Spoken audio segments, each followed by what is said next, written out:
मधुबाला बहुत ही चंचल और खुश मिजाज स्वभाव की लड़की थी। वह अपनी माँ और पिता से बहुत ही प्यार करती थी। उनका एक बहुत ही खुशहाल परिवार था, लेकिन जाने उनकी खुशियों को किसकी नजर लग जाती है। एक दिन वो लोग शादी अटेंड करके घर आ रहे थे कि तभी उनके कार का एक्सीडेंट हो जाता है और उस एक्सीडेंट में मधुबाला और उसके पिता तो बच जाते हैं, लेकिन उसकी माँ को बहुत ही गहरी चोटें आती है।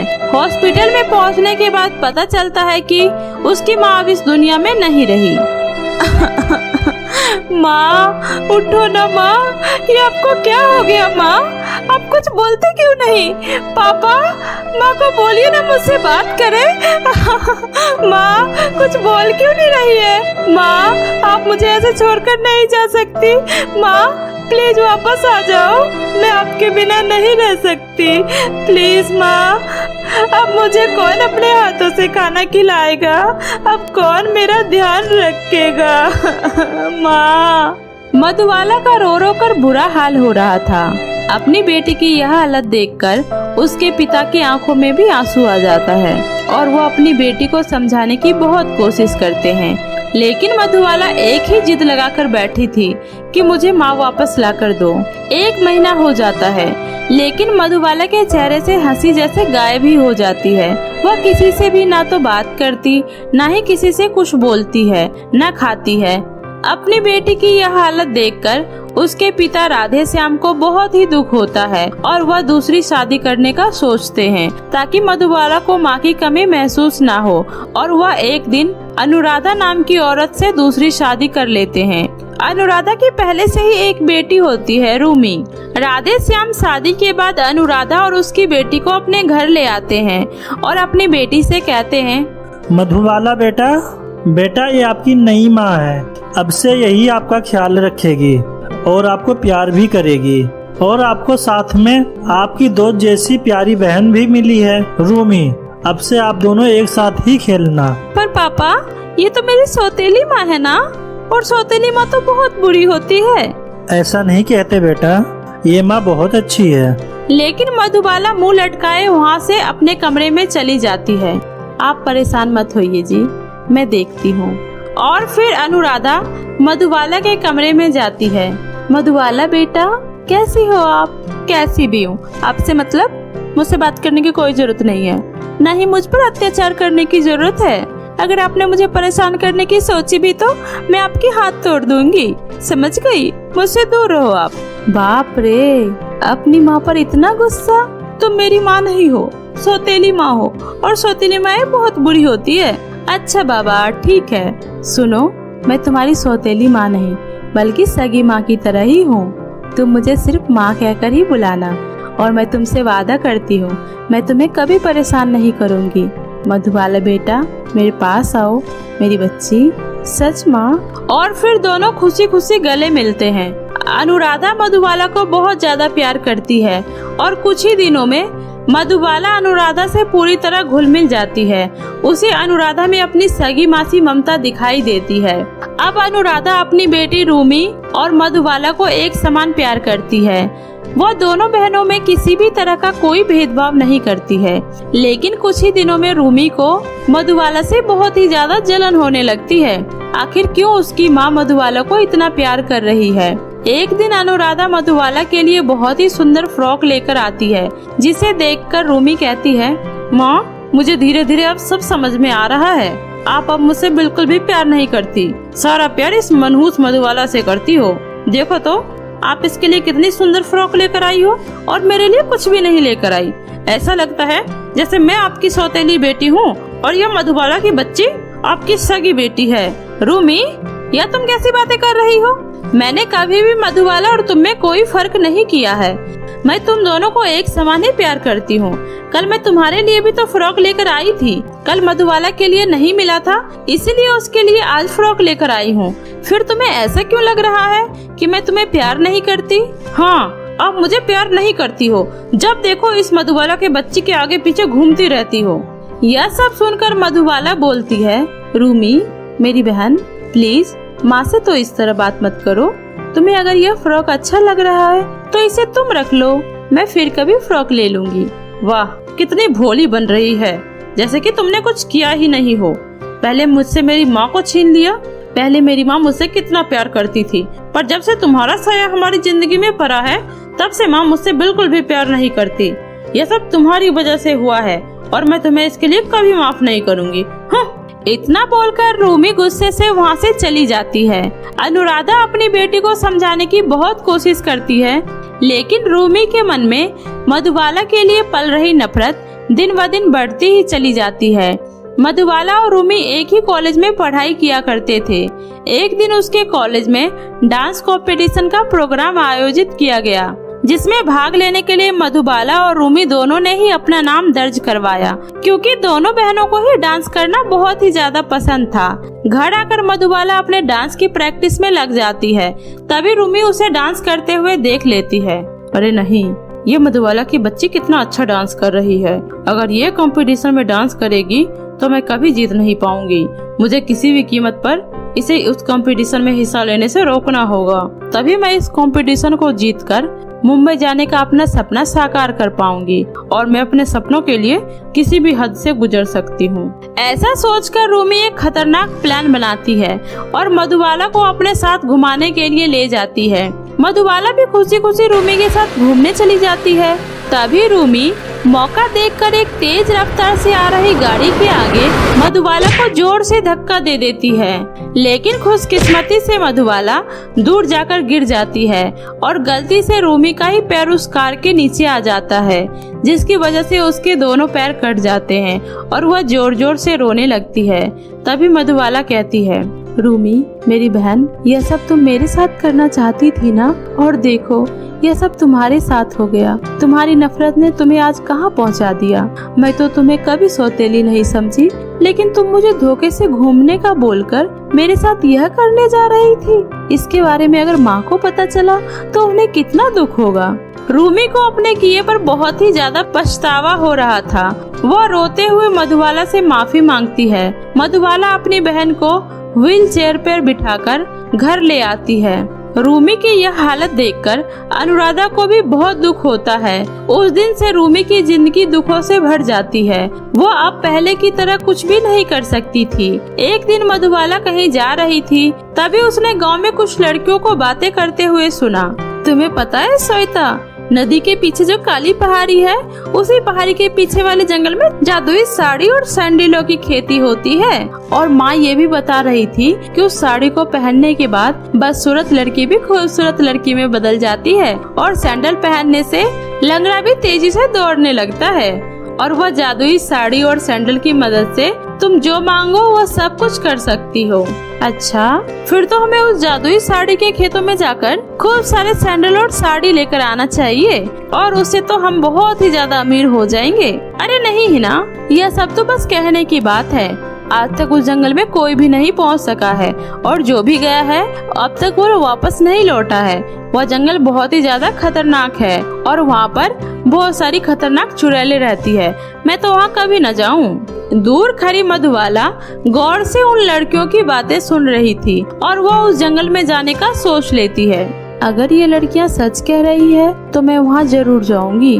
मैं वहाँ से अपनी बहन के लिए साड़ी और सैंडल लेकर जरूर आऊंगी। रूमी ने जो भी गलती की है, मैं नहीं चाहती उसको उसकी इतनी बड़ी सजा चुकानी पड़े। अगर वहाँ जाने से मेरी बहन ठीक हो सकती है तो मैं ये खतरा उठाने के लिए पूरी तरह तैयार हूँ। मुझे वहाँ अकेले ही जाना होगा। यह सोचकर मधुबाला उस काली पहाड़ी के पीछे के जंगल में चली जाती है। चलते चलते वो बहुत ही आगे निकल जाती है। तभी उसके सामने एक चुड़ैल आ जाती है।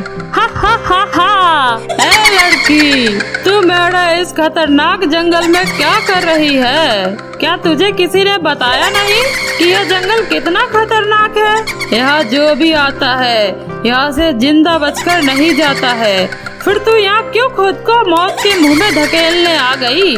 कहीं तू जादुई साड़ी और सैंडल के खेत से साड़ी और सैंडल लेने तो नहीं आई है? अगर तू यहाँ साड़ी और सैंडल के लालच में आई है तो तू बहुत ही गलत जगह आ गई है। तू अब यहाँ से जिंदा वापस नहीं जा पाएगी। हा हा हा हा। चुड़ैल जी, अगर आपको मुझे मारकर खुशी मिलेगी तो आप बेशक मेरी जान ले लीजिए, लेकिन उससे पहले आप मेरी एक मदद कर दो। आप मुझे उस जादुई साड़ी और सैंडल के खेत से एक साड़ी और सैंडल लेकर मुझे एक बार अपनी बहन से मिल लेने दो, फिर आप मेरे साथ जो चाहे वो कर सकती हो। आखिर तुम्हें वो साड़ी और सैंडल की इतनी क्या आवश्यकता है जो तुम उसके लिए मौत से भी लड़ने को तैयार हो?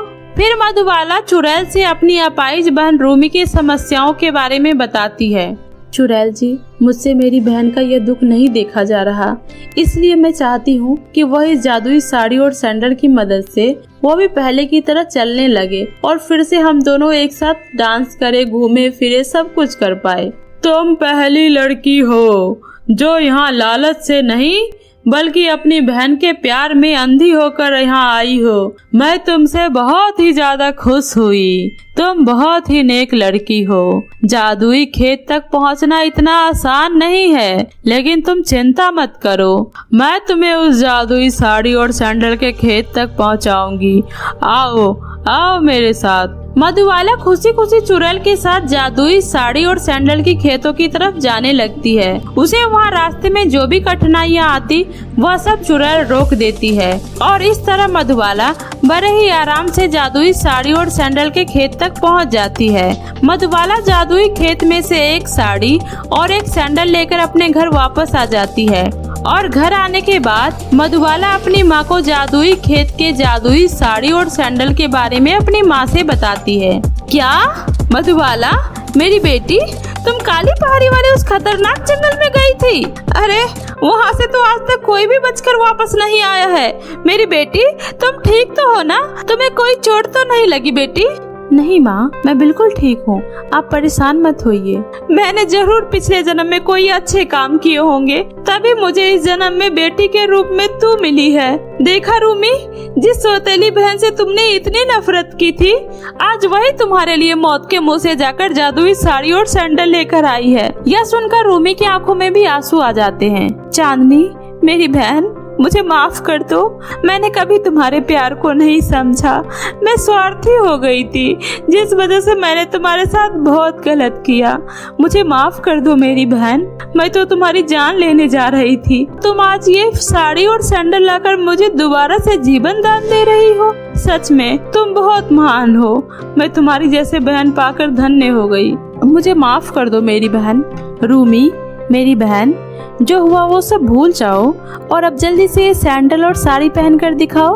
अभी तो हमें डांस कंपटीशन में भी जाना है और साथ मिलकर खूब सारी मस्तियाँ भी करनी है। रूमी जैसे ही उस जादुई साड़ी और सैंडल को पहनती है, वो पूरी तरीके से ठीक हो जाती है।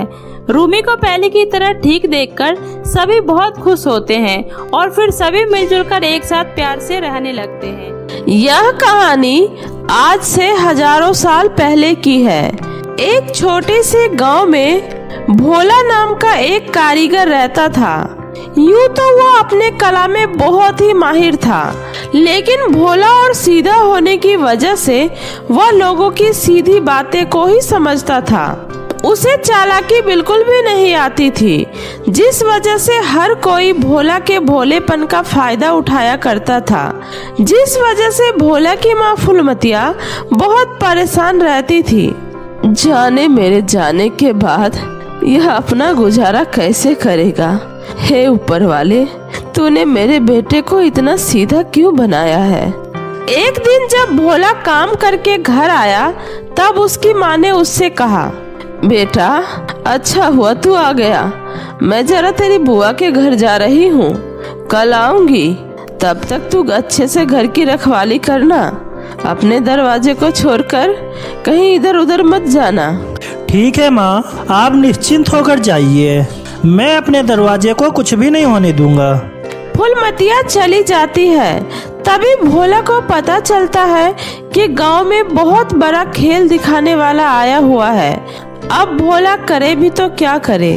वो अपने माँ की बात को भी टाल नहीं सकता था, लेकिन उसके मन में खेल देखने की भी बहुत ज्यादा इच्छा हो रही थी। तभी उसके मन में एक तरकीब आता है, क्यों ना मैं इस दरवाजे को अपने साथ ही ले चलूं? इससे माँ की कही हुई बात भी रह जाएगी और मैं खेल भी देख लूंगा। यह सोचकर भोला अपने घर के दरवाजे को उखाड़ देता है और उसको लेकर खेल देखने चला जाता है। इधर घर में दरवाजे न होने की वजह से फूलमतिया के घर में चोरी हो जाती है। अगले दिन फूलमतिया जब घर आती है तो घर की हालत देखकर वो अपना माथा पीट लेती है। हे भगवान, यह क्या हाल कर दिया तूने मेरे घर का। कमीने, जाने तुझे कब अक्ल आएगी। हे भगवान, मैं इस लड़के का क्या करूं। माँ, आप किस लिए रो रही हो? माँ, मुझे आपकी आंखों में आंसू बिल्कुल भी अच्छे नहीं लग रहे। प्लीज माँ, रोना बंद करो, वरना मैं भी रो दूंगा। इतना बोलकर भोला भी रोने लगता है।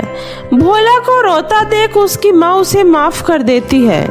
मुझे अब अपने बेटे के लिए जल्दी से एक समझदार लड़की देखकर शादी कर देनी चाहिए।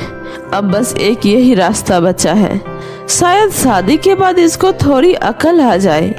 यह सोचकर फूलमतिया पड़ोस के गांव की रहने वाली सरस्वती नाम की लड़की से भोला की शादी करवा देती है। जैसे फूलमतिया ने सोचा था वैसा ही हुआ। सरस्वती के आने के बाद भोला पहले से काफी ज्यादा समझदार हो गया। लेकिन कहते हैं ना, इंसान के चाहने से कुछ नहीं होता, होता वही है जो किस्मत में लिखा होता है। भोला के साथ भी कुछ ऐसा ही हुआ। कुछ सालों बाद भोला की माँ फूलमतिया का देहांत हो गया। एक दिन सरस्वती गुस्से से भोला के पास आई और बोली, अब बहुत हो गया, मुझे अब कुछ नहीं सुनना। जब मैं नई नई ब्याह कर आई थी तब तो आप मुझसे बहुत बड़ी बड़ी बातें किया करते थे कि मैं तेरे लिए चांद तारे तोड़ कर लाऊंगा। अब कहाँ गया आपका वो प्यार? अब शायद आप मुझे प्यार ही नहीं करते। अरे भाग्यवान, ऐसी बात नहीं है। मैं अभी भी तुमसे उतना ही प्यार करता हूँ जितना पहले करता था। बताओ तुम्हें क्या चाहिए? ठीक है, फिर मुझे इस बार करवा चौथ पर चांद मेरे घर में चाहिए। क्या? अच्छा बाबा, ठीक है, नाराज मत हो, मैं तुम्हें इस करवा चौथ पे चांद ला कर दूंगा। ठीक है, अगर आपने मुझे चांद लाकर नहीं दिया फिर देखना मैं क्या करती हूँ। मैं सदा के लिए आपको छोड़कर मायके चली जाऊंगी। ऐसा मत कहो भगवान, तुम्हारे सिवा मेरा है ही कौन। मैं तुम्हें चांद जरूर ला के दूंगा। भोला अपना औजार उठाता है और चांद तक जाने के लिए सीढ़ियां बनाने लगता है। भोला लगातार कई महीनों तक सीढ़ियां बनाते रहता है। भोला को बादलों में सीढ़ियां बनाता देख गांव के सभी लोग भोला को पागल बोलने लगते हैं। अरे, लगता है भोला का दिमाग फिर गया है। जब से माँ मरी है तब से बेचारा कुछ ज्यादा ही बावला हो गया है। हाँ बहन, पर इसे कौन समझाए। इससे बहस करना मतलब तो भैंस के आगे बीन बजाने के बराबर है। सही कह रही हो बहन, इसकी पत्नी तो इससे भी ज्यादा मंदबुद्धि है। अरे धीरे बोलो, अगर इस पागल ने सुन लिया फिर आफत ही मचा देगा। बेचारा अपने पति से प्यार जो बहुत करता है। राम बनाए जोड़ी, एक अंधा एक कोरी। भोला की कई महीनों की मेहनत रंग लाती है। आखिरकार भोला अपने हुनर से चांद तक पहुंचने का रास्ता बना ही लेता है। हो गया, अब कल आकर चांद ले जाकर सरस्वती को दे दूंगा। मेरी सरस्वती चांद को देखेगी तो बहुत खुश हो जाएगी। भोला खुशी खुशी खाना खाकर सोने चला जाता है। उसी गांव में शकुंतला नाम की एक चालाक औरत रहती थी। वह उसी रास्ते से जा रही थी, तभी उसकी नजर बादलों में बने उन सीढ़ियों पर जाती है। अरे वाह, असंभव, यह भला कैसे हो सकता है? ये सीढ़ियां तो चांद तक जा रही है। शकुंतला खुशी खुशी उन सीढ़ियों पर चढ़ने लगती है। सैकड़ों सीढ़ियां चढ़ने के बाद शकुंतला आसमान तक पहुंच जाती है। बाप रे, कितनी गहराई है नीचे। अरे बाप रे, आखिरकार मैं चांद तक पहुंच ही गई। शकुंतला बादलों से चांद को उठाकर उसे जमीन पर लेकर आ जाती है और चुपचाप उस चांद को अपने घर में छुपाकर रख देती है। अगली रात को जब चांद नहीं निकलता है तो सभी लोग बहुत परेशान हो जाते हैं। अरे भाई, आज चांद क्यों नहीं निकला? कैसी वीरान रात लग रही है चांद के बिना। सही कह रहे हो, लेकिन आज बादल भी तो छाया हुआ है आसमान में, शायद चांद बादलों में छुप गया होगा। ऐसे ही कुछ दिन बीत गए और फिर करवा चौथ का दिन आया। सारी औरतें तैयार होकर चांद के निकलने का इंतजार कर रही थी। अरे यह चांद कब निकलेगा, कितनी ज्यादा भूख लग रही है। बहनों, मुझे तो लग रहा है रोज की तरह आज भी चांद नहीं निकलेगा। इधर सरस्वती ने अपने घर में तांडव मचा रखा था। मैं आज समझ गई हूँ तुम मुझसे प्यार नहीं करते, लेकिन मैं भी हार नहीं मानूंगी। जब तक तुम मुझे चांद लाकर नहीं दोगे तब तक मैं भी अपना व्रत नहीं खोलूंगी और ऐसे ही भूखी प्यासी बैठी रहूंगी। अरे भाग्यवान, मेरा यकीन करो, मैं तुम्हारे लिए चांद लेने ही गया था, लेकिन मुझसे पहले वहाँ कोई और जाकर चांद को चुरा ले गया। अब इसमें मेरी क्या गलती है? मैं कुछ नहीं जानती, मुझे अभी के अभी चांद ला कर दो। इधर गांव की सारी औरतें अभी भी चांद के झलक को पाने का इंतजार कर रही थी। गांव वाले भी परेशान होने लगे। वैसे सोचने वाली बात है बहनों, आखिरकार कुछ दिनों से चांद क्यों नहीं निकल रहा? बादल इतने दिनों तक तो छाए नहीं रह सकते। गांव वालों, मुझे लगता है किसी ने चांद की चोरी की है। चांद की चोरी? चांद की चोरी कौन कर सकता है भला? अरे ये सब उसी पागल भोला का काम है। वही कई दिनों से बादलों में सीढ़ियां बना रहा था। हमें तो लगा था कि ये पागल है, पर इसने तो सच में चांद की चोरी कर ली। अगर ऐसी बात है तो चलो उसके घर चलते हैं और उसे सबक सिखाने के लिए। सभी गांव वाले मिलकर भोला के घर जाते हैं। अरे ओ मनहूस अभागा, तुमने तो सच में चांद को चुरा लिया। गांव की सभी औरतें भूखी प्यासी चांद निकलने का इंतजार कर रही है और तू यहाँ मजे से चांद चुरा कर बैठा है। देखिए, आप सब लोग मुझे गलत समझ रहे हैं। मैंने चांद नहीं चुराया है। मैं चांद चुराने जाता उससे पहले चांद निकलना ही बंद हो गया। गांव की सारी औरतें भोला को भला बुरा कहकर वहां से चली गई। सरस्वती भी गुस्से से मुंह बनाकर अंदर चली गई। भोला परेशान होकर वहां से चला गया। आखिर ये कौन कर सकता है? मुझसे पहले आखिर कौन चांद पर जाकर चांद चुरा लाया? भोला यही सब सोचते हुए जा रहा था, तभी उसे एक घर से बहुत तेज प्रकाश आते हुए दिखाई दिया। अरे इतना तेज प्रकाश, चलो चलकर देखते हैं माजरा क्या है। भोला जैसे ही उस घर के अंदर झांकता है, उसे शकुंतला की बातें सुनाई देने लगती है। सुनो जी, अगर हम इस चांद को बेचेंगे तो हम बहुत जल्दी मालामाल हो जाएंगे। अच्छा, तो ये माजरा है। सीढ़ियाँ बनाने में इतने महीनों से मेहनत मैंने किया और अब चांद इस लालची इंसान के पास है। अब तो कुछ करना पड़ेगा। शकुंतला एक बहुत बड़े सेठ से चांद को बेचने की बात करती है, लेकिन इससे पहले शकुंतला चांद को बेच पाती, सही मौका देखकर भोला ने शकुंतला के घर से चांद को चुरा लिया और चांद को लेकर अपनी पत्नी सरस्वती को दे दिया। चांद को देखकर सरस्वती बहुत ही खुश होती है और खुशी खुशी साक्षात चांद की पूजा कर अपना व्रत खोलती है। आप मुझसे कितना प्यार करते हो जी, आई लव यू जी। इधर शकुंतला चांद को अपने घर में ना पाकर ढूंढते ढूंढते भोला के घर जा पहुंची और छुपकर भोला की सारी बातें सुन लेती है।